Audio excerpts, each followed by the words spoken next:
बृहदारण्यक उपनिषद प्रथम अध्याय 5वां ब्राह्मण चल रहा है। पीछे के प्रसंग में मन, वाणी और प्राण को लेकर के चर्चा चलाई है।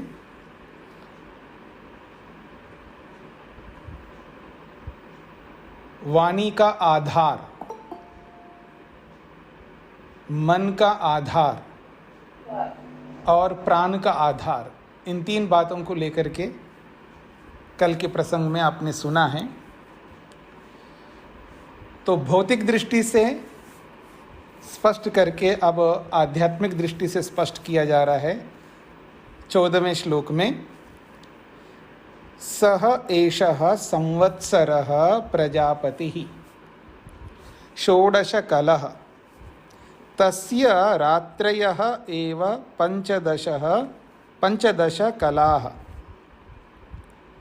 ध्रुवा एव अस्य षोडशी कला सह रात्रिभिः एव च पूर्यते अपच क्षीयते। कहा जा रहा है सह एषः संवत्सरः प्रजापति। संवत्सर के बारे में बोला जा रहा है, वर्ष। वह यह जो संवत्सर है ये अपने आप में प्रजापति है, प्रजा का पालन करने वाला है, प्रजा की रक्षा करने वाला है। संवत्सर वर्ष काल जो है अपने जीवन में बहुत ही महत्व रखता है। संध्या के प्रसंग में भी मैं जब संध्या की व्याख्या होती है तो वहाँ पर स्पष्ट करता हूँ कि काल का कितना महत्व है हमारे जीवन में। तो कहा जा रहा है यहाँ पर वह ये जो संवत्सर है, वर्ष है, ये प्रजापति है, प्रजा का पालक रक्षक है। और ये जो संवत्सर है ये कैसा है?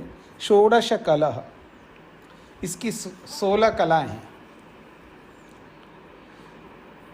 अब ये 16 कलाएं क्या है?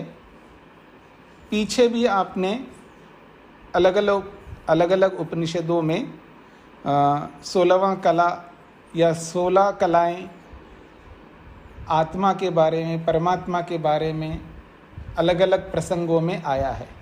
16 कलाओं वाला पुरुष परमात्मा भी है और जीवात्मा भी है। तो यहाँ पर संवत्सर को षोडश कला कहा है। तस्य रात्रय एव पंचदश कला।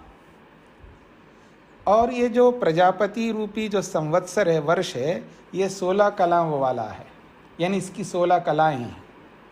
और 5 कलाएं जो है रात्रया, नहीं 15 कलाएं जो है रात्रियां हैं। यानी रात्रि जो है एक एक रात ऐसा जोड़ते जाइए। जब 15 रात बनेंगी तो ये इसकी 15 कलाएं हैं इस संवत्सर की। और फिर कहा जा रहा है ध्रुवा एव अस्य षोडशी कला। और इसकी जो 16वां, अंतिम जो 16वां कला है वो जो है वो ध्रुवा है। ध्रुवा का मतलब है नित्य है, वो समाप्त नहीं होता है, वो स्थिर रहता है। उसी के आधार पर बाकी जो कलाएं हैं ये चल रही होती है। और कहा जा रहा है और ये जो संवत्सर रूपी जो प्रजापति है स रात्रि भी एव आचपूर्यते अपचक्षीयते। ये रात्रियों से ही पूर्ण होती है, इसकी कलाएं हैं, और रात्रियों से ही क्षीण होती हैं। यानी रात ही उनकी कलाओं को पूर्ण कर देती है, और ऐसी भी रात होती है उस कला को क्षीण, समाप्त, नष्ट करती है। यानी ऐसी रात है जो कला को पूर्ण करने वाली रात है, और ऐसी भी रात है जो कला को समाप्त करने वाली रात है। तो कहा जा रहा है कि रात्रि भी एव आपूर्यते, रात्रियों से ही उसकी कलाएं जो है पूर्ण होती है। 16 कलाएं जो है, एक एक कला बढ़ते बढ़ते बढ़ते 16 कलाएं पूर्ण होती रात्रियों से ही। और फिर कहा अपचक्षीयते, रात्रि भी ही च अपक्षीयते, रात्रियों से ही वो कलाएं घटती जाती हैं, समाप्त हो जाती हैं। तो अब इसको थोड़ा समझने का प्रयत्न करिएगा। वह ये जो संवत्सर है, ये प्रजापति है, वर्ष जो समय जो है, ये हम दो प्रकार से इसको जोड़ते हैं। वर्ष जो बनता है वो सूर्य के कारण से, वर्ष जो बनता है वो चंद्रमा के कारण से। चंद्रमा और सूर्य ये दोनों वर्ष को, काल को समझाने वाले हैं। और जो महीने बनते हैं, महीना, तो ये जो महीना है ये चंद्रमा को ध्यान में रख करके हम लोग बनाते हैं। चैत्र, वैशाख, ज्येष्ठ, आषाढ़, श्रावण, ये जितनी भी महीने हैं ये चंद्रमा को ध्यान में रख करके करते हैं। फिर वो पूर्ण होते हैं सूर्य को भी ध्यान में रखते हुए। सूर्य और चंद्र जो है दोनों संवत्सर को पूर्ण करने वाले होते हैं। और ये जो चंद्रमा है ना, चंद्रमा विशेष है। ये जो 15 रातें और 15 रातें, ये दो बहुत महत्वपूर्ण है हमारे जीवन के लिए। एक वो रातें हैं जो अमावस्या की ओर ले जाने वाली हैं, और वो रातें हैं जो पूर्णिमा की ओर ले जाने वाली। तो अमावस्या और पूर्णिमा ये भी हमारे जीवन के साथ बहुत गहरा संबंध रखते हैं।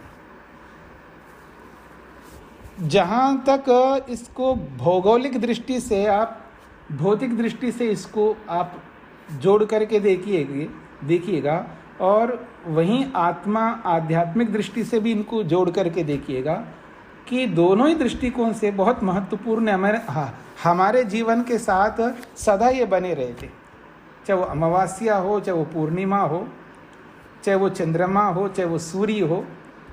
यानी वर्ष का प्रत्येक दिन, प्रत्येक घंटा, प्रत्येक क्षण, आप यूं कह सकते हैं, सब आत्मा के साथ ये सब जुड़े हुए हैं। इन सबका हमारे साथ गहरा संबंध है। और ये सारा का सारा व्यवहार जो भी हम लोग करते हैं, प्रातःकाल उठने से लेकर के रात्रि में सोने तक, और जब से होश में आ गए हम लोग, तब से लेकर जब तक होश में रहेंगे तब तक जो कुछ भी करते हैं, इसका सारा का सारा संपर्क, संबंध जो है काल के साथ, समय के साथ है। और ऐसा कोई वक्त या ऐसी कोई परिस्थिति, कोई ऐसी घटना, कोई ऐसी समस्या या कोई ऐसी बाधा, कोई अच्छा अवसर या त्योहार या जो कुछ भी आप कहिएगा, ये बिना काल को जोड़े आप कर नहीं सकते। समय को जोड़े बिना, काल को जोड़े बिना कुछ भी नहीं हो सकता। कोई भी व्यवहार काल को जोड़े बिना नहीं हो सकता। एक भी व्यवहार ऐसा हम दिखा नहीं सकते ये बिना काल का व्यवहार है। कोई भी व्यवहार मनुष्य का होता है, सब काल से युक्त होकर के ही होता है। तो जीवन का एक बहुत बड़ा हमारे साथ ये संबंध है इसका, वर्ष का। इसलिए इसको प्रजापति बोला है। यानी हमारी रक्षा जो है, केवल कोई अटैक करेगा तो उस अटैक से रोक करके हमारी रक्षा करता है, उसी को रक्षा नहीं कहते। रक्षा के अनंत प्रकार है। जैसे परमात्मा हमारी रक्षा करता है, उसको सर्वरक्षक भी बोलते हैं हम लोग। वो अनगिनत, अनकाउंटेबल प्रकारों से हमारी रक्षा कर रहा होता है। जैसे प्राण के माध्यम से, हवा, जो भी हवा है उसके माध्यम से, पानी के माध्यम से, शरीर के माध्यम से, माता पिताओं के माध्यम से या संबंधियों के माध्यम से, दुनिया की कोई ऐसी वस्तु नहीं है जो किसी न किसी रूप में डायरेक्टली या इनडायरेक्टली हमारी रक्षा के लिए नहीं बनाए। हमारे, या मैं ये सीधा बोलूं, हमारे सुख के लिए ना हो। मैं अक्सर एक बात कहा करता हूँ आपके सामने, सृष्टि की कोई भी ऐसी वस्तु नहीं है, कोई भी ऐसा पदार्थ नहीं है, कोई ऐसा तत्व नहीं है, कोई ऐसा इंस्ट्रूमेंट नहीं है जो आत्मा के सुख के लिए ना हो। ये अलग बात है, उसका मिसयूज करेंगे तो दुख मिलेगा और सदुपयोग करेंगे तो सुख मिलेगा। विष जो है, अगर उसका सदुपयोग करते हैं, कितने मेडिसिन्स में विष का प्रयोग होता है, ये आयुर्वेद से संबंधित एलोपैथी से संबंधित लोग अच्छी तरह जानते हैं विष का कितना महत्व हमारे जीवन में। अगर राइट वे में यूज़ किया जाए, ठीक प्रकार से उसको इस्तेमाल में किया जाए, तो वही विष जो है विष नहीं होता, वो अमृत होता है। और वही विष जो है रॉन्ग वे में, गलत तरीके से मिसयूज़ किया जाए, वही विष जो है विष रूप में बनता है और प्राणों को हर लेगा। तो कहने का अभिप्राय ये है कि कोई ऐसा तत्व नहीं जो हमारे सुख के लिए नहीं है। तो पूरी सृष्टि ही हमारे सुख के लिए परमात्मा ने बनाई है, चाहे वो प्राणी जगत के रूप में हो, चाहे वो अप्राणी जगत के रूप में, जड़ वस्तु के रूप में हो। जंगम और स्थावर सब कुछ हमारे सुख के लिए, मनुष्य के सुख के लिए। तो इसलिए कहा जा रहा है, तो वर्ष जो है बहुत महत्वपूर्ण है, इन सबके साथ जुड़ा हुआ है। इसलिए वो प्रजापति है, हर प्रकार से रक्षा, ये वर्ष, ये काल, ये समय जो है ये करता है, हमको रक्षा, सुरक्षा प्रदान करता है। व्यवहार जो है काल के बिना नहीं कर सकते हैं, और व्यवहार जो है सुख के लिए होता है।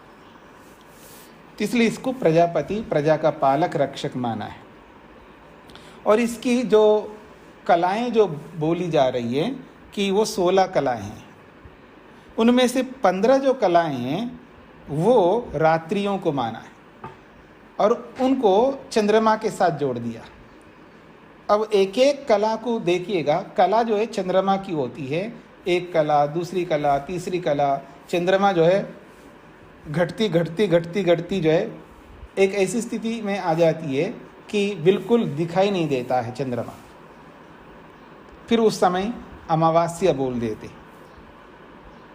फिर अगले ही दिन फिर वो एक एक कला बढ़ती जाती है, और जो कला 15वां, जो 14 दिन के बाद जो 15वां दिन आता है, 15वीं रात आती है, 15वीं रात में चंद्रमा कुछ भी नहीं दिखता है, और जो 15वीं कला है वो स्पष्ट नहीं होता।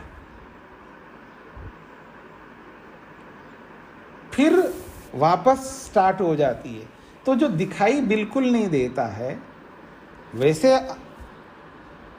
उस 15वीं कला के पीछे भी आप देखेंगे, जिस चंद्रमा का जो अस्तित्व कहते हैं, जिसको आप, वो जो अस्तित्व है जो जाति के रूप में, वो जो है वो दिखाई नहीं देता, वो स्थिर रहता है।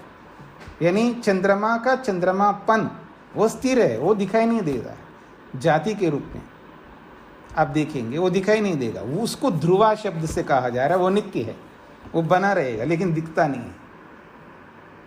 तो ये 15 रातें जो है वो रात्रियों के लिए बोला है।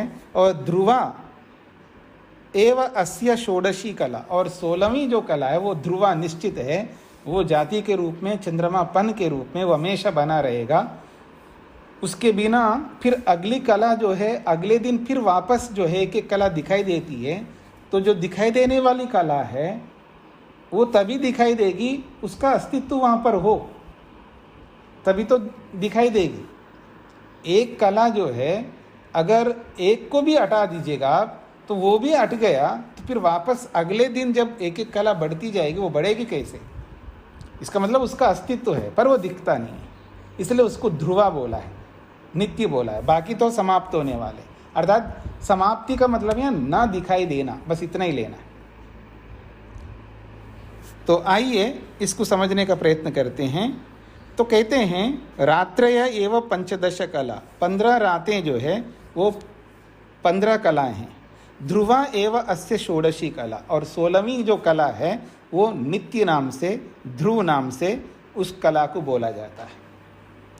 फिर कहा रात्रि भी एवं आच पूर्यते, वो एक एक रात्रि से एक एक कला जो है भर रही होती है। मतलब आप पूर्णिमा की ओर चलेंगे तो एक कला, दूसरी कला, तीसरी कला चंद्रमा की, ऐसे करते करते करते जब 15 दिन आ जाते हैं तो परिपूर्ण हो जाता है चंद्रमा, और पूर्णिमा के दिन पूर्ण रूप से चंद्रमा दिखाई देता है। फिर कहा अपचक्षीयते, और फिर अगले पूर्णिमा के अगले दिन से फिर वापस प्रारंभ होता है, एक एक कला समाप्त होता रहता है। तो अपक्षीयते, एक एक कला घटती घटती घटती, फिर 15 दिन के बाद फिर अमावस्या आ जाती है तो कुछ नहीं दिखता। उसी की ओर संकेत किया जा रहा है चंद्रमा को ध्यान में रखते हुए। तो कहा जा रहा है सह अमावास्याम रात्रिम एतया षोडश्या कलया सर्वमिदं प्राणभृत अनुप्रविश्य ततः प्रातर्जायते। बड़ी अच्छी बात कही जा रही है। सह, ये जो वर्ष रूपी जो काल है, संवत्सर है, प्रजापति है, अमावास्याम रात्रिम, अमावास्या के रात्रि को एतया षोडश्या कलया, जब अमावास्या का दिन आ जाता है, 15वां दिन जब आता है, तो उस अमावास्या के रात्रि को क्या होता है, एतया षोडश्या कलया, ये जो 16वीं कला है, जो ध्रुव कला है, जो दिखाई ना देने वाला कला है, ये जो है सर्वमिदं प्राणभृत, जितने भी प्राणी जगत है, चाहे वो स्थावर के रूप में, जंगम के रूप में हो, यानी एक तो हम हिलने डुलने वाले हैं, हम जंगम कहलाते हैं, हिलते डुलते आते जाते हैं। कुछ है ऐसे प्राणी हैं जो स्थावर है, वो हिलते डुलते नहीं है, वहीं बस टिके रहते, जैसे वृक्ष हैं, वनस्पतियां हैं, जो भी पेड़ पौधे आदि जो भी आप कहते हो, वो स्थावर कहलाते हैं, वो स्थिर एक ही जगह, लेकिन उसमें भी प्राण हैं। वृक्ष वनस्पतियां आदि देखेंगे, उसमें भी प्राण हैं, तो वो स्थिर है। तो जितने भी प्राणी जगत है उसको ध्यान में रख करके बोला जा रहा है, इस 16वीं कला के माध्यम से सर्वम इदम प्राणभृत, जितना भी संसार भर का प्राणभृत, प्राणों को धारण करने वाले, प्राणभृत का मतलब है जो प्राणों को धारण करने वाले प्राणी जगत है, उस प्राणी जगत में अनुप्रविश्य, उसमें प्रविष्ट हो जाती है वो 16वीं कला, जो ध्रुव कला है। ततः प्रातर्जायते, फिर अगले दिन सुबह होता है तो फिर वो प्रादुर्भूत हो जाता है, फिर एक कला दिखने लगती है वो आपको। जब पूर्णिमा की ओर बढ़ते हैं तो फिर एक एक कला दिखने लगती है आपको। इसलिए कह रहे हैं वो जो रात होती है, अमावस्या की रात होती है, तब जो है वो सारी कलाएं कहिए या वो जो ध्रुव वाली कला है, वो सब प्राणियों के अंदर वो प्रविष्ट हो जाती है, हमें सुख देने के लिए, चंद्रमा के, ताकि अगले दिन जो है हमको ताजगी से युक्त हो सके। एक अलंकारिक वर्णन है। तो इसलिए कहा जा रहा है कि एतया षोडश्या कलया, इस 16वीं कला से सर्वमिदम प्राणभृत, सब कुछ प्राणभृत, जो प्राणों को धारण करने वाले जितने भी प्राणी हैं, उनमें अनुप्रविश्या, उसमें प्रविष्ट होती है 16वीं कला। ततः उसके बाद रात भर प्राणियों में रहती है वो कला, ततः प्रातर्जायते, फिर अगले दिन जो है बाहर प्रकट हो जाती है। तस्मात्, इसीलिए एताम रात्रिम प्राणभृतः प्राणम न विच्छिन्द्यात्, इसलिए ये बोला जाता है, लोक में लोकोक्ति भी है कि कहा जाता है कि एताम रात्रिम, उस अमावस्या के दिन, उस अमावस्या के रात को प्राणभृता, जो भी प्राणों को धारण करने वाले जितने भी प्राणी जगत है, उनके प्राणम, उनके प्राणों को न विच्छिन्द्यात्, उनके प्राणों को ना हर ले, कोई उनको ना मारे, ये बोला जा रहा है। ये क्यों बोला जा रहा है ऐसा? ये ऐसा इसलिए बोला जा रहा है, ये एक सिंबल, एक चिन्ह है। जब आदमी गलत काम करता है ना, कहाँ करता है? छुप करके करता है ना, सबके सामने। माता पिता के सामने बच्चे गलत काम नहीं कर सकते। जो भी एक उदाहरण दे रहा हूँ मैं, केवल बच्चे की बात नहीं है, बच्चे, बूढ़े, जवान, प्रौढ़, स्त्री, पुरुष, जो कोई भी हो, जिसको हम मनुष्य कहते हैं, हम लोग जिसे भी मनुष्य कहते हैं, यदि कोई मनुष्य गलत कर्म करना चाहता है, वो छुप करके करना चाहता है।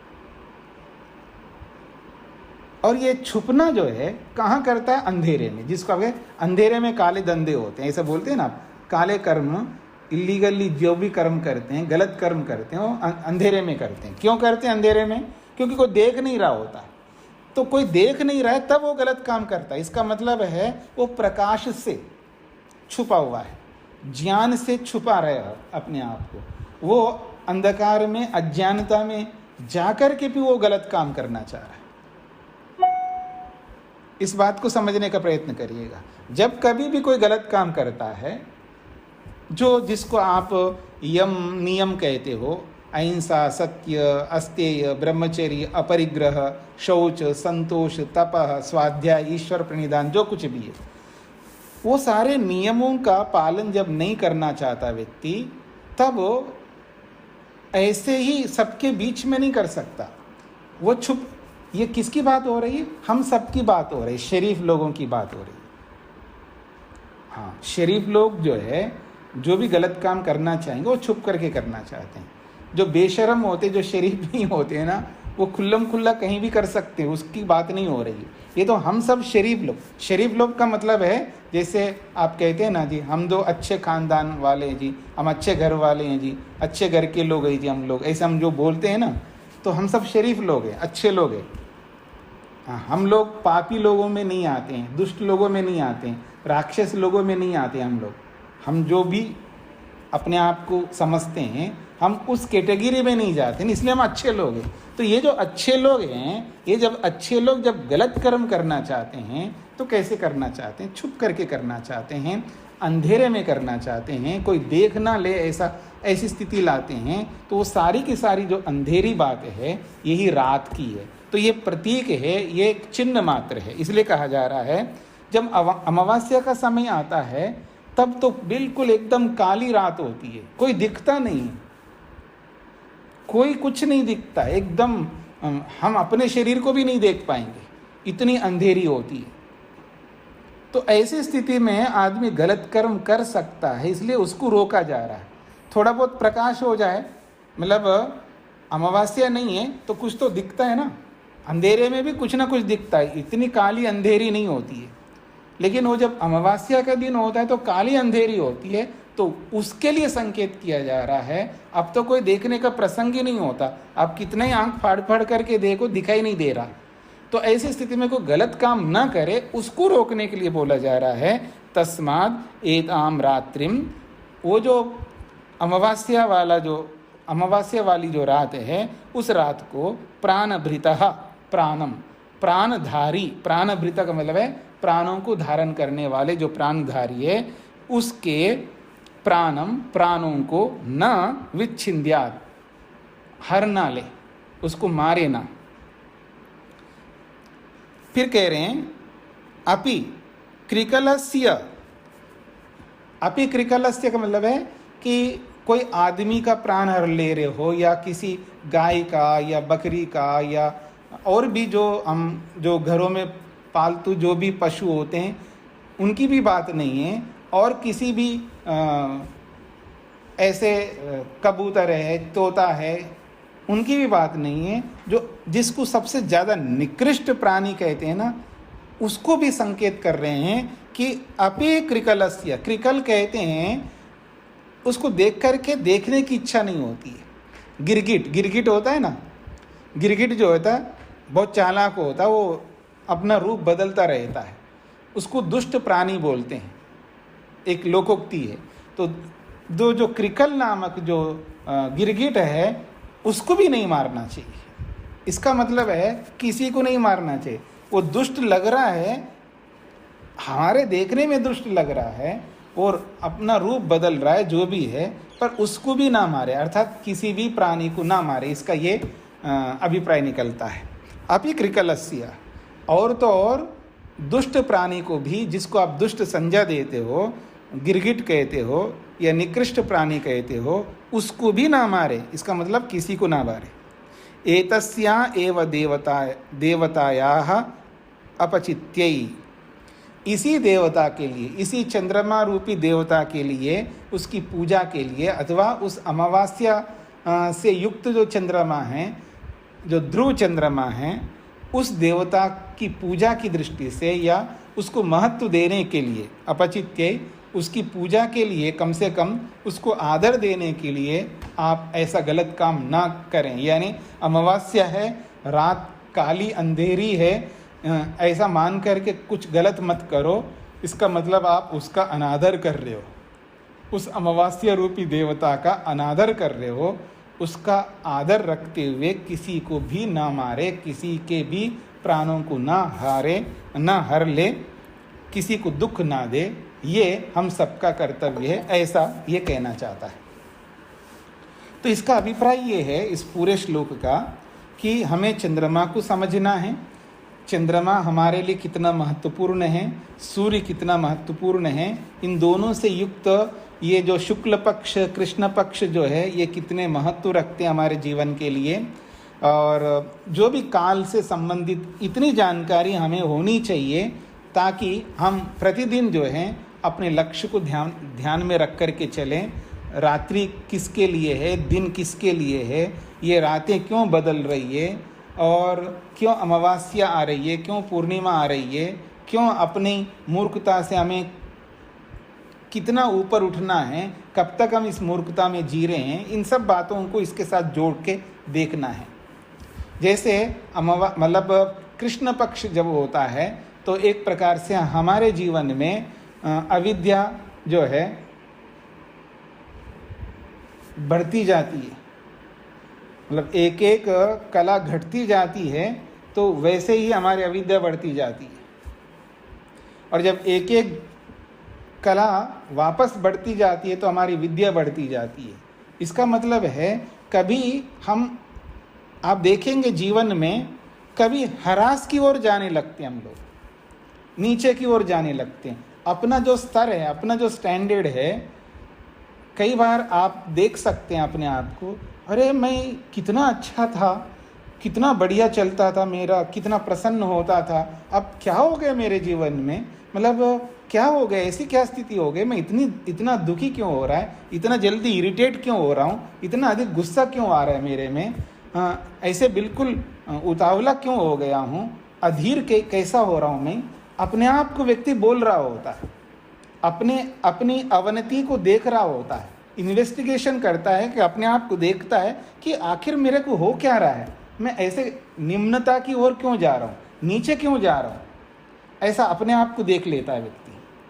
और कभी कभी ऐसी स्थिति भी आता है, देखो मैं पहले कैसे था, 5 साल पहले, 1 साल पहले देखो मैं कैसा था, अब कितना आगे बढ़ रहा हूँ, कितनी उन्नति हो रही है मेरे को। तो हम अपने जीवन में कभी अवनति की ओर जाते रहते हैं, कभी उन्नति की ओर जाते रहते हैं।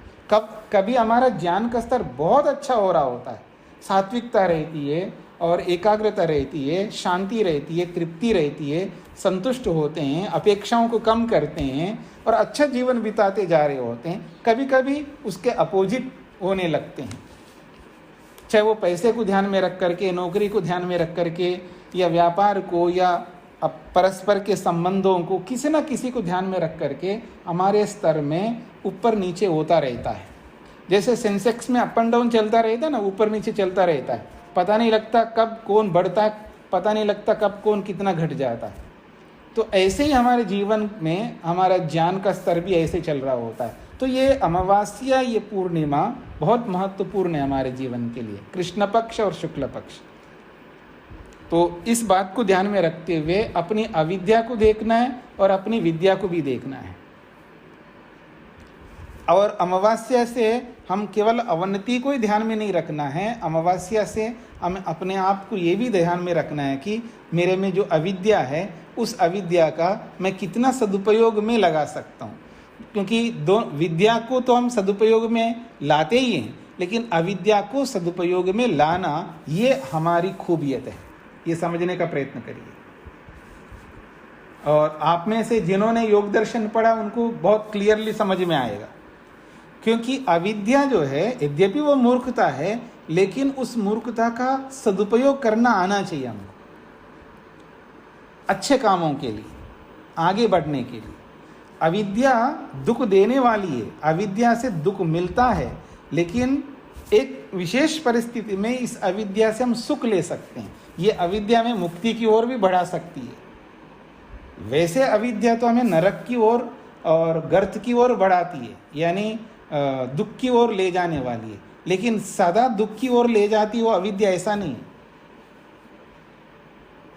मतलब ये जो मूर्खता है वो अलग अलग प्रकार की मूर्खता है ना, जैसे द्वेष है, ये भी मूर्खता है, मोह है, राग है, ये सब मूर्खताएं हैं ना हमारे जीवन में, ईर्ष्या है, ऐसी बहुत सारी मूर्खताएं। लेकिन ये हमेशा हमें दुख नहीं देती हैं, ये सब सुख भी दे सकते हैं। तो कैसे इनको सुखदायी बनाना है, ये हमारी खूबियत होनी चाहिए।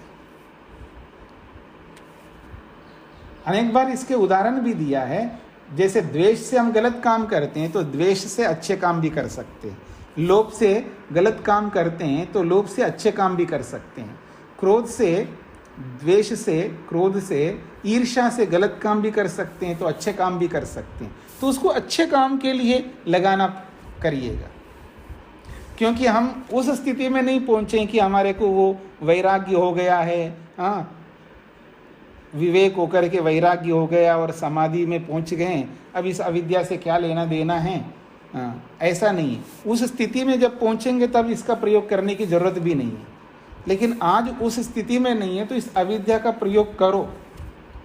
जैसे उदाहरण के लिए आप में से कुछ ऐसे भी लोग हैं, पति पत्नी दोनों पढ़ रहे होते हैं, ठीक है ना, तो कई बार पति को ज़्यादा समझ में आ रहा होता है और पत्नी को समझ में नहीं आ रहा होता है, कम आ रहा होता है, और कभी पत्नी को ज़्यादा समझ में आ रहा होता है और पति को समझ में नहीं आ रहा होता है। दोनों परिस्थितियाँ बनती हैं। तो वहाँ पर थोड़ा सा स्पर्धा उत्पन्न हो जाए आपस में एक दूसरे में, तो वहाँ पर वो जो स्पर्धा है, स्पर्धा इट मीन्स द्वेष, याद रखना, स्पर्धा का मतलब द्वेष होता है, और वो अच्छा द्वेष से स्पर्धा करें तो दोनों आगे बढ़ जाएंगे। अच्छा, इसको इतना अच्छा समझ में आ रहा है, कमाल है, मेरे को नहीं आ रहा है, तो उसको थोड़ा सा हीन भावना आ जाती है, तो प्रेरित होकर के थोड़ा अधिक मेहनत करता है, उसको भी दिखाना पड़ता है। वो पत्नी को दिखाना चाहता है अथवा वो पति को दिखाना चाहती हैं, तो ऐसे मित्र को दिखाना चाहता है, या गुरु शिष्य को दिखाना चाहता है और शिष्य गुरु को दिखाना चाहता है, ये सबके साथ जुड़ा हुआ है। तो द्वेष से भी अच्छा काम होता है, लोभ से भी अच्छा काम होता है। अच्छा, उन्होंने तो 2-4 श्लोक सुना दिया, अब मैं दिखाता हूँ इनको, मैं 10 श्लोक सुना सकता हूँ, तो उसको द्वेष उत्पन्न होता है, उससे स्पर्धा आती है उसके अंदर। अच्छा, उसने पूरा योग दर्शन याद किया, मैं भी याद कर लूँगा, मैं भी याद कर लूँगी। अच्छा, उसने ये पाठ याद कर लिया, मैं भी याद कर। तो ऐसे ही कर, जैसे बच्चों में स्पर्धा होती है, तो ऐसे आप भी विद्यार्थी है, पढ़ रहे हैं, आध्यात्मिक विद्या पढ़ने वाले आप सब विद्यार्थी हैं, तो आपके अंदर भी स्पर्धा होनी चाहिए। आपके अंदर ये भी स्पर्धा आनी चाहिए कि वो बहुत अच्छे प्रश्न करते हैं, आपको लगता है वो बहुत अच्छा प्रश्न करते हैं, आखिर मैं क्यों नहीं करता, मेरे को भी तो करना चाहिए ना अच्छे प्रश्न। तो मन के अंदर एक ऐसे भाव आते हैं, तो ये जो स्पर्धा है अच्छे अर्थों में, तो पर इसमें द्वेष होता है, पर ये द्वेष हानिकारक वाला द्वेष नहीं है।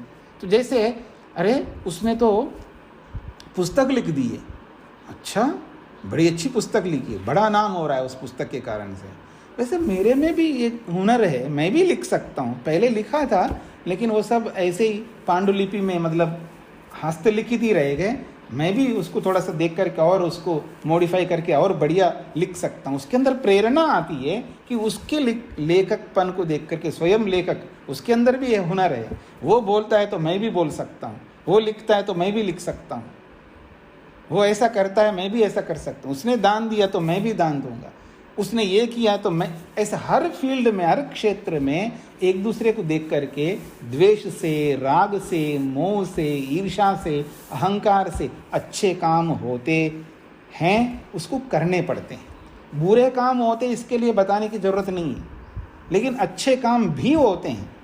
तो इस अविद्या का सदुपयोग करना जिसको आ गया है वो बढ़ जाएगा, आगे पहुंच जाएगा। तो इन रात्रियों से, चाहे वो अमावस्या के रातें हों, चाहे वो पूर्णिमा की रातें हों, यानी शुक्ल पक्ष की रातें हों या कृष्ण पक्ष की रातें हों, इन सबका सदुपयोग हमें बड़ी बखूबी से, बहुत बुद्धिमत्ता से इनका सदुपयोग करके दिन और रात को बहुत अच्छे ढंग से प्रयोग में लाएंगे तो हमारे सारे दिन अच्छे होंगे और सारी रातें भी अच्छी होंगी और हम मुक्ति की ओर बढ़ेंगे। और जिसकी रातें और जिसके दिन जो है अच्छे निकलते हैं उसका शरीर स्वस्थ रहेगा, और जिसका शरीर स्वस्थ रहेगा उसका मन प्रसन्न रहेगा, और जिसका मन प्रसन्न रहेगा वो एकाग्र होगा, और जो एकाग्र होगा तो वो समाधि की ओर बढ़ेगा। तो इसलिए इस संवत्सर को, इस काल को बिल्कुल हल्के में मत लीजिएगा।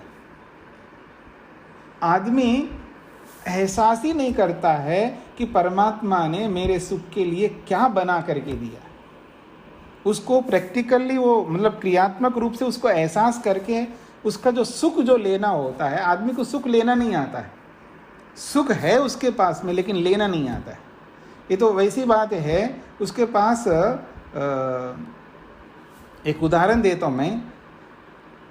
जैसे कि अब कोरोना फैल रहा है तो किसी के मतलब किसी की पत्नी को कोरोना हो गया और वो ही अकेली बनाने वाली है, और पतिदेव जो है बना नहीं सकता, मान लिया बना नहीं सकता मतलब है बनाया नहीं, बनाता नहीं, अवसर ही नहीं मिलता बनाने का, पत्नी बनाती है भोजन और बाहर से कोई आना नहीं, कोई आकर के देने वाले नहीं, ऐसी सिचुएशन नहीं, तो वो होता हुआ भी बना नहीं पाता है। सुख के सारे साधन हैं लेकिन वो आलस्य से प्रमाद से परेशान हो रहा होता है, नहीं बना पा रहा होता है, और बनाए तो जैसे तैसे बनाया, ठीक से नहीं बनाया, जो भी है।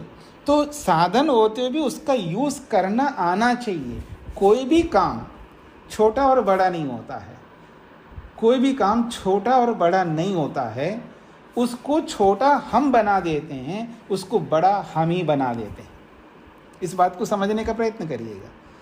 आप वॉशरूम धो रहे हो बहुत बड़े आदमी हो करके, तो वो छोटा काम समझ करके अगर आप धोएंगे तो ठीक है, या ये मेरा काम नहीं है तो काम करने वाले आते हैं। भारत में हम लोग रहते हैं तो जो भी साफ़ सफाई करने वाले जो भी आते हैं उनसे हम करवाते हैं, मैं खुद नहीं करता हूँ। ये तो मेरा काम नहीं है, मैं तो कंप्यूटर पे बैठ करके काम करने वाला हूँ, मैं टेबल वर्क करने वाला हूँ, या मैं ये काम करने वाला हूँ। ये भाव मन में आएगा तो बहुत छोटा काम लगेगा और वही बहुत बड़ा काम हो जाएगा अगर उसको आप रुचि से, श्रद्धा से अपना मान करके करेंगे। यानी कोई भी दुनिया का काम जो मनुष्य जीवन के लिए उपयोगी, मनुष्य जीवन को सुख देने वाला काम हो, कोई छोटा काम नहीं होता और कोई बड़ा काम नहीं होता। उसको बड़ा भी हम बनाते हैं और छोटा भी हम बनाते हैं। कोई भी काम हो तो इस दृष्टिकोण से तो ये वर्ष जो है, इसको प्रजापति इसलिए कहा है, ये वर्ष जो है हमें बहुत सुरक्षा प्रदान करता है, बहुत सुखी करता है। वर्ष समय का एक एक क्षण पता नहीं कितना सुख दे रहा है हमको। समय के बिना हम सुखी हो ही नहीं सकते। और जब व्यक्ति खाली अपने आप को अनुभव करता है ना, इसका मतलब वो लगता है अभी मैं टाइम पास कैसे करूं, इसका मतलब उसके पास काम नहीं है। जिसके पास काम नहीं होता है वही टाइम पास करने की चेष्टा करता है। जिसके पास काम ही काम इतने होते हैं उसको फुर्सत ही नहीं है। तो अपने आप को व्यस्त रखना है तो इस समय का सदुपयोग करना भी आना चाहिए और काम भी निकाल करके लाना है। काम क्यों नहीं है, मन को टटोलो, मन के संस्कारों को निकालो, अपनी आदतों को देखो, अपनी प्रवृत्तियों को देखो, अपने मन के अंदर पता नहीं कितने जन्म जन्मांतरों के संस्कार हैं उनको निकाल करके देखो। जो पीछे कर्म किए हैं उनको सामने रख करके देखो, भविष्य में जो कर्म करने हैं उनको सामने रख करके देखो, लेखा जोखा जो भी करना देखो। इतने काम हैं, अवसर ही नहीं मिलेगा। बस उसका सदुपयोग करना, कब कहाँ किसको कैसे व्यवस्थित करना, अगर ये आ जाए व्यक्ति को बहुत आगे बढ़ सकता है। तो ये वर्ष कहो, काल कहो, संवत्सर कहो, क्षण कहो, मुहूर्त कहो, प्रहर कहो, दिन कहो, रात कहो, सप्ताह कहो, पक्ष कहो, मास कहो, ये सब जो है बेहद सुख देने वाले हमारे लिए, ऐसा मान करके चलिए। एक श्लोक देखिएगा, इसी बात को दूसरे ढंग से स्पष्ट किया जा रहा है।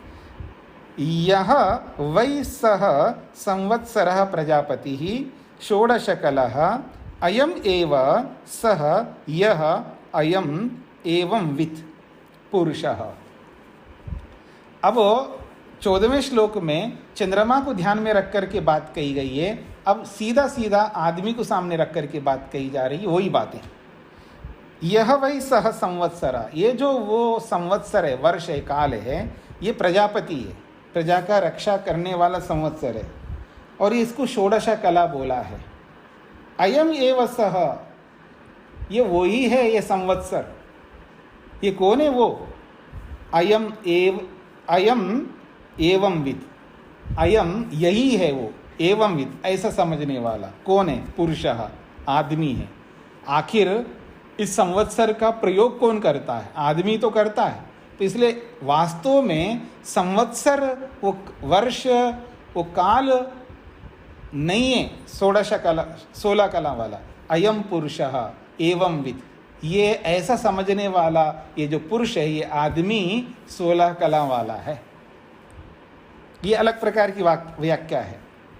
तस्य वित्तमेव 15 कला। अब इस पुरुष को 16 कला वाला बोला है, तो वो 16 कलाएं क्या है? तो बोला जा रहा है वित्तम एव 15 कला। उसका जो भी धन है वो धन 15 कलाओं से युक्त है। यानी जिसके पास धन है तो समझ लेना उसके पास 15 कलाएं हैं, और जिसके पास धन नहीं है तो समझ लेना उसके पास 15 कलाएं नहीं है। क्योंकि धन से रोटी, धन से मकान, धन से कपड़ा, धन से आने जाने का साधन, रोटी कपड़ा मकान आने जाने के साधन, जो भी हमें नीड है, आवश्यकता है हमारे लिए, जो आवश्यक चीज़ें हैं वो बिना धन के प्राप्त नहीं हो सकती, किसी को नहीं हो सकती। मतलब आप सन्यासी को ले लो, उसको भी चाहिए, या तो सीधा वो खरीदेगा या आपसे लेगा। आपसे भी लेगा तो आप भी ऐसे कहाँ से लाएंगे? आसमान से टपकाएंगे नहीं ना, आप ही तो पैसे का प्रयोग करके ही रोटी कपड़ा मकान जो भी करेंगे आप। तो कहने का अभिप्राय है वित्तम एव 15 कला, धन ही उसके 15 कला हैं।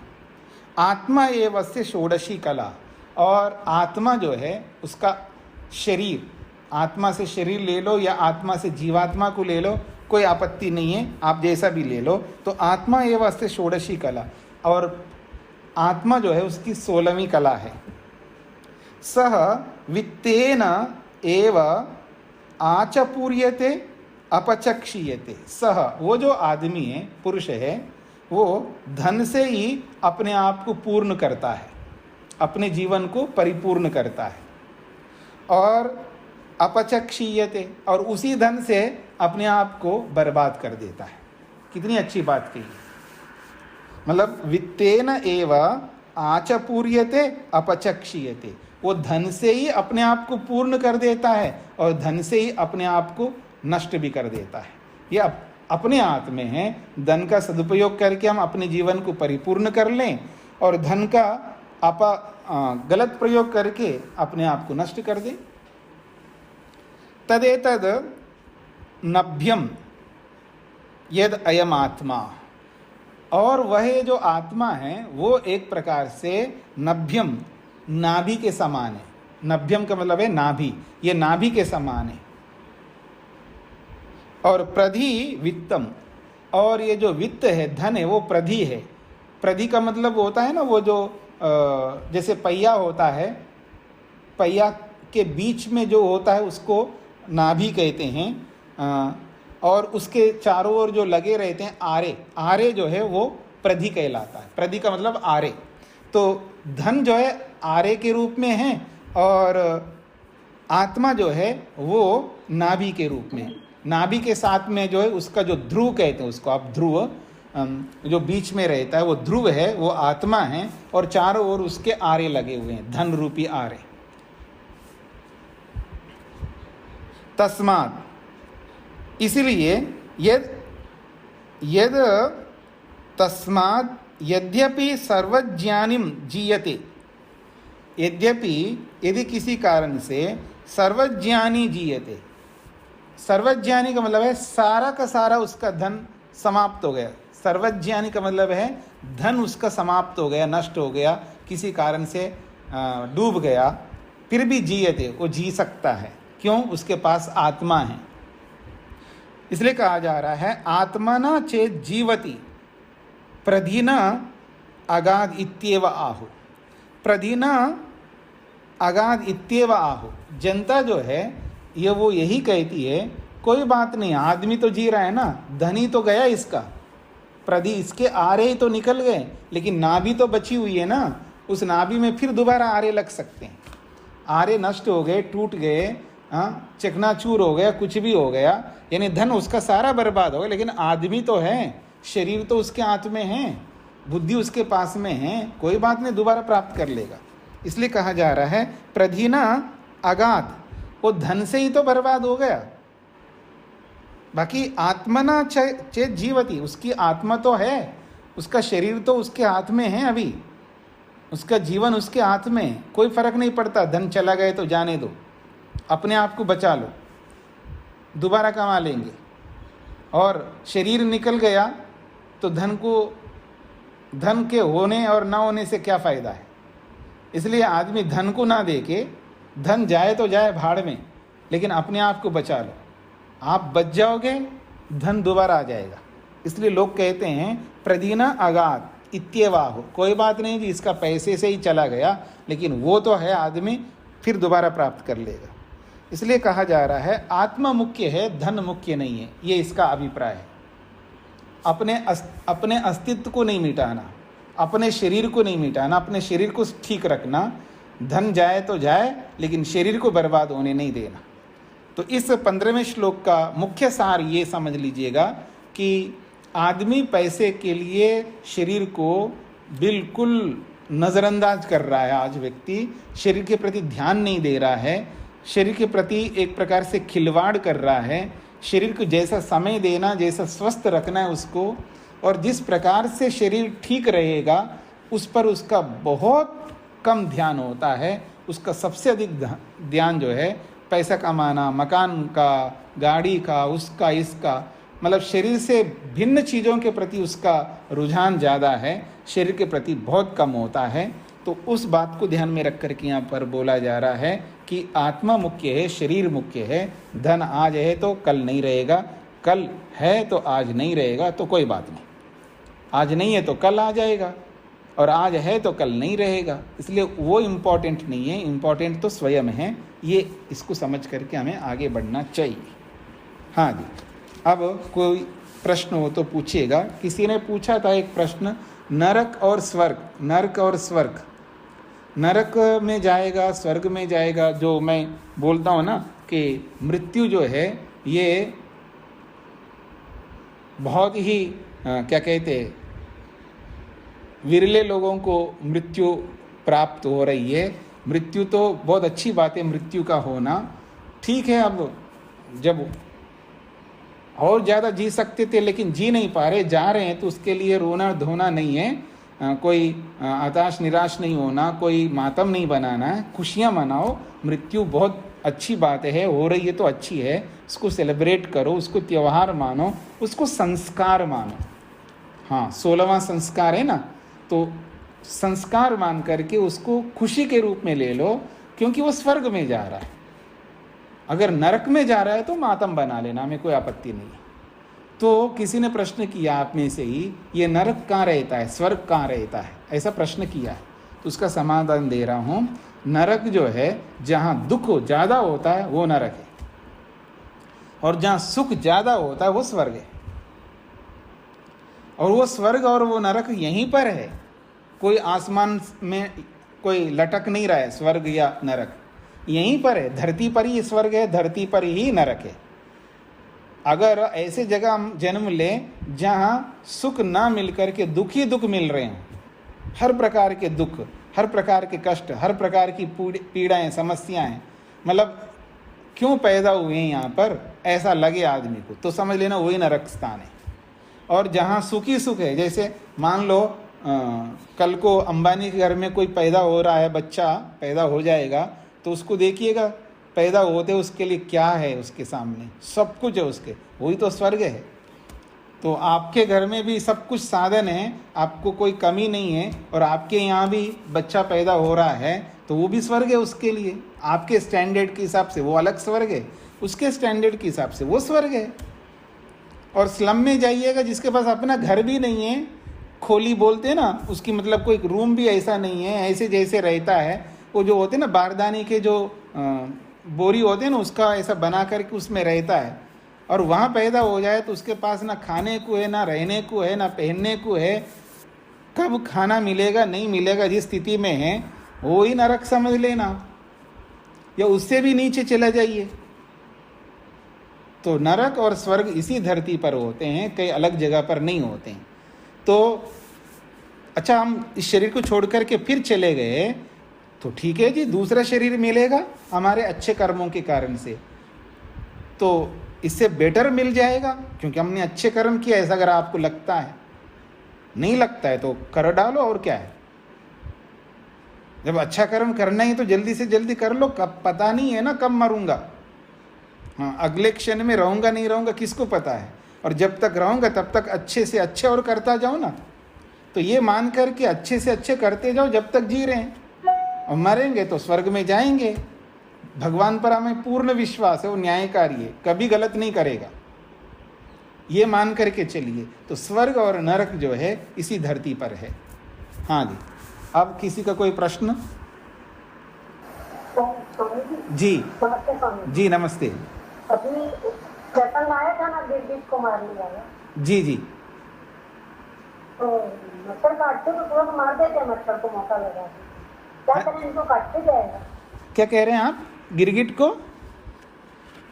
मारने का अभी प्रसंग आया था ना। जी जी जी। तो जब मच्छर होते हैं घर में और वो हमको काटते हैं, जी जी, तो हम मौका लगा के उसको मार देते हैं, क्योंकि तो काटते ही जाएगा, पीछे पड़ा ही रहता, घूमता ही रहता, घू घू घू घू करके। जी जी जी जी। तो क्या करें, मारेंगे नहीं तो वो तो परेशान कर देता है। ठीक है, अब मारेंगे तो आपको उसका दंड तो मिलेगा। अब ये जैसे बच्चे होते हैं ना, बच्चे क्या करते हैं कि माँ दंड देगी, अरे दंड भोग लेंगे, पहले ये तो कर लेते हैं, दंड भोगना तो भोग लेंगे।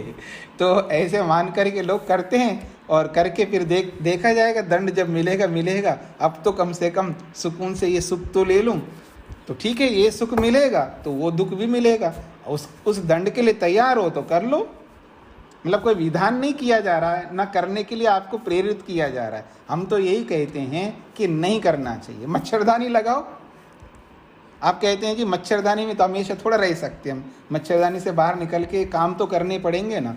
हाँ करो, तो हिलते डुलते, जब काम करते समय तो आप बैठ करके तो काम करेंगे नहीं, हिलते डुलते तब काटेंगे नहीं। फिर भी लगा है तो कोई प्रबंध तो आपको करना पड़ेगा, धुआं करो, ये करो, वो करो। मच्छरों को भगाने का जो उपाय हो सकता कर लो, और उस उपाय में कुछ मरते हैं तो मरते हैं, आप क्या कर सकते हैं।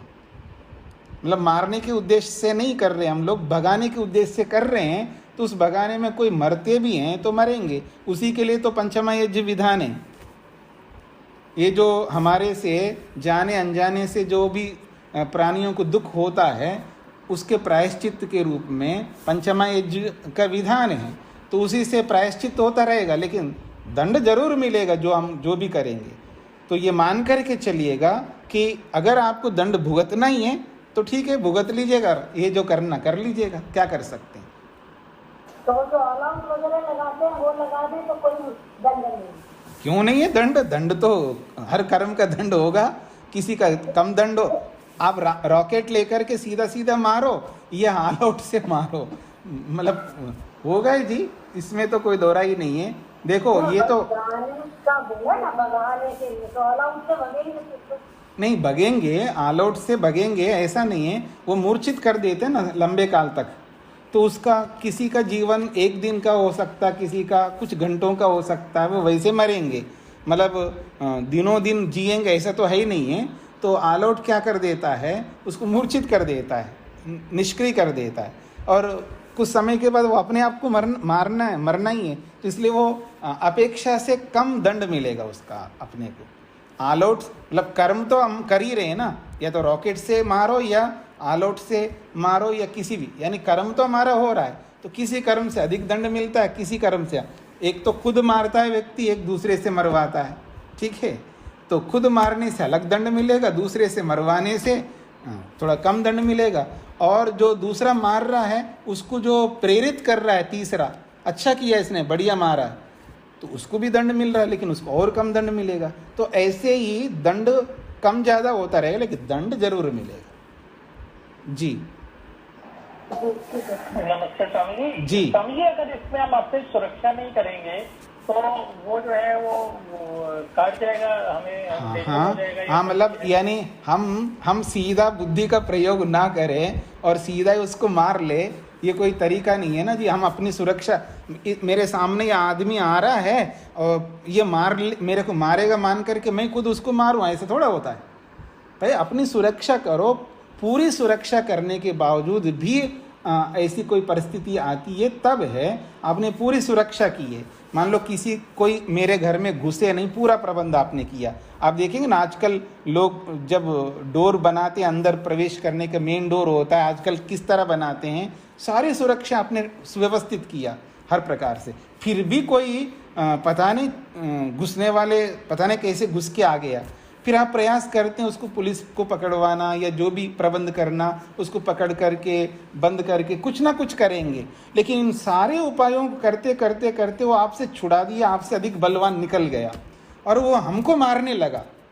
अब हमारे पास कोई ऑप्शन नहीं है, आपके सारे उपाय फेल हो रहे। तो अंत में जब वो आपको मारने की स्थिति आ गई है, आप या तो मरो या उसको मारो, ऐसी स्थिति जब पहुंचती है लास्ट स्टेज पर, तब आप मारते हैं, तब आप अपनी सुरक्षा कर रहे हो, तब आपको कोई पाप नहीं लगेगा। आप तो पहले ही आप मारने लग गए, ऐसा नहीं है। मेरी बात समझ रहे ना आप? मैं समझ गया कि पहले जो है हमें पूरी व्यवस्था करके जी अपने को बचाएं, फिर उसके बाद ना हो तो फिर मारेंगे। नहीं, ऐसा नहीं है। ये मच्छरों के साथ नहीं घटित होगा, क्योंकि हमने पूरी सुरक्षा। देखिए, पूरी सुरक्षा का मतलब क्या समझते हैं? मान लीजिए जिस सोसाइटी में हम रहते हैं, तो वहाँ सोसाइटी के लिए आपको बहुत सारा प्रबंध करवाना पड़ेगा ना, मच्छर पैदा ना हो उसके लिए साफ सफाई जो जितना होनी चाहिए प्राणी विज्ञान की दृष्टि से जो आपको तैयारी, वो सारी तैयारी आपने कर लिया है। फिर आपने घर भी ऐसा बनाया जो मच्छर ना घुसे, फिर उसके बाद मच्छरदानी भी लगा रहे हैं, फिर भी बहुत सारे साधन बनाए। सारे प्रबंध करने के बावजूद भी फिर मच्छर पैदा हो रहे हैं, तो फिर ठीक है, आप अपनी सुरक्षा के लिए कुछ भी कर सकते हैं। ऐसी सुरक्षा कर लीजिए ना, जैसे ऑस्ट्रेलिया में, कनाडा में या अमेरिका में करते हैं ना, जहाँ मच्छर दिखते नहीं हैं। ऐसी सुरक्षा करो। ऐसी सुरक्षा अगर आपने नहीं किया तो कमी किसकी होगी? आपकी मानी जाएगी ना। सुरक्षा का मतलब ये है। स्वामी जी, मैं पूछ सकती हूँ प्रश्न? हाँ, बोलिए। पहले सुनिए, पहले आपका जो दूसरा डिस्टर्बेंस आ रहा है ना, उसको रोकिएगा। स्वामी जी, ये जो अभी आज का जो पाठ पढ़ाया है, ये 16वीं कला जो बताई आपने, 15 जैसे एक महीने में तो 30 दिन ही होते हैं, तो 15 कलाएं इधर से हो गई, 15 कलाएं पूर्णिमा की, 15 कलाएं उसकी अमावस की। तो ये जो 16वीं कला बताई है ना, ये मुझे मतलब समझ में थोड़ी सी। हाँ, तो आप दोबारा सुनिएगा, इसको आपको समझ में आएगा। पूरा आप 1 घंटा जो भी आप दोबारा सुनेंगे ना, तो समझ में आएगा। स्वामी जी ओम। हाँ जी। स्वामी जी, एक छोटा सा प्रश्न है मेरी पत्नी रितु का जी। वो जानना चाहती है कि जैसे इस जन्म में हमारा जिन लोगों के साथ संबंध रहता है जी, क्या आने वाले अगले जन्मों में भी हमारा कोई उनके साथ कोई संबंध रहेगा, या पिछले जन्मों में कभी हमारा कभी रहा होगा? कि जैसे आपने बताया कि आत्मा तो अनंत है, अनंत लोक है, तो ऐसा संभव हो सकता है? नहीं, ऐसा कोई संबंध नहीं होता है। बाय चांस कोई किसी के साथ ऐसा हो जाए अलग बात है, ऐसा नहीं होता है। मान लो कोई जैसे अचानक मर जाता है, कोई मार देता है, वो उसने पूरा कुछ किया ही नहीं है कर्म ज़्यादा, और अच्छा नेक आदमी, और अचानक वो मर गया या एक्सीडेंट से मर गया किसी, तो उसका एकदम जन्म हो जाता है, पुनर्जन्म फिर उसी के आसपास होता है। कभी ऐसा कोई रेयर में केस आता है ऐसा, बाकी जनरली नहीं होता है। लेकिन स्वामी जी, फिर हमें कई लोगों से हम जिंदगी में पहली बार मिलते हैं जी, आगे भी मिलना हमारा कोई निश्चित नहीं होता जी, तो हमें उनसे आउट ऑफ दी वे कई बार फेवर मिलता है, और कई बार आम आदमियों के बीच में भी हम जहाँ रहते हैं, कई लोग हमें out of the way favour करते हैं। तो उसकी क्या वजह है, क्या अट्रैक्शन है, किस वजह से करते हैं ऐसा? उसके लिए आपको इन्वेस्टिगेशन करना पड़ेगा। बहुत सारे कारण होते हैं, वो बहुत सारे कारणों से ऐसे इंसिडेंट्स हमारे साथ होते हैं। ये सबके साथ होता है, केवल आपके साथ नहीं है, हर व्यक्ति के साथ किसी न किसी रूप में होता है। किसी को आपका रूप अच्छा लगता है, किसी को आपकी आंखें अच्छी लगती हैं, किसी को आपकी बोली अच्छी लगती है, किसी को आपका व्यवहार अच्छा लगता है, किसी के आपका धंधा काम या आपका जॉब अच्छा लगता है, ऐसे बहुत सारे कारण होते हैं। उन सारे कारणों में से कोई ना कोई एक कारण उसके अकॉर्डिंग, उसके अनुरूप मिल जाता है, उससे वो अट्रैक्ट होता है, उससे आपके साथ संबंध होता है। फिर हमको ऐसा लगता है कि इसका हमारा कोई नाता था, ऐसा कुछ नहीं होता है। वो हमारे कर्मों से, हमारी एक्टिविटियों से, हमारा जो भी हमारा स्वरूप होता है उसमें से किसी न किसी से वो प्रभावित होता है। जी, मतलब हमारा पिछले जन्म का कोई संबंध ऐसा नहीं होता, नहीं होता राकेश जी। अगर ऐसा हो जाए तो आपको जीना बड़ा मुश्किल हो जाएगा। आपको ये पता लग जाए ना, ऋतु जी तो आपके इस जीवन में मिली है, पिछले जीवन में कोई और थी, और पता लग गया आपको ये मेरी पत्नी थी पिछले जीवन में, आप जी नहीं पाओगे। ठीक है ना? हाँ जी। तो इसलिए परमात्मा बहुत अच्छी व्यवस्था करता है, पिछले फाइल को बिल्कुल बंद कर देता है, क्लोज कर देता है, फिनिश कर देता है, नया फाइल ओपन करता है बस। और इसी में हमारी भलाई है। नए फाइल में रहिए, पुराने फाइल में, पिछले जीवन के फाइल में मत जाइए। अगर जाना हो तो इस रूप में जाइएगा कि अगर मैंने पिछले जन्म में अच्छा किया इसलिए मैं यहाँ अच्छा हूँ, इसलिए और अच्छा करूँ तो और अच्छा जाऊँगा, या मैं पिछले जीवन में बहुत ख़राब किया होगा इसलिए मेरी ज़िंदगी जो है बहुत ख़राब चल रही है, इसलिए मैं ऐसा ना बनूं, अगले जीवन में इससे भी ख़राब ना बनूं। इस प्रकार की प्रेरणा लेने के लिए थोड़ा सा आप इस तरह सोच रख सकते हैं, नहीं तो इससे आगे जाओगे कि कौन सी मेरी पत्नी थी, कौन मेरे माँ बाप थे, कौन मेरा बेटा बेटी थे, कौन मेरे संबंधी थे, इसको जानने की चेष्टा में चले जाओगे तो जी नहीं पाओगे। जी, धन्यवाद स्वामी। तो इसको यहीं पर विराम देते हैं जी, समय आपका ज़्यादा हो रहा है।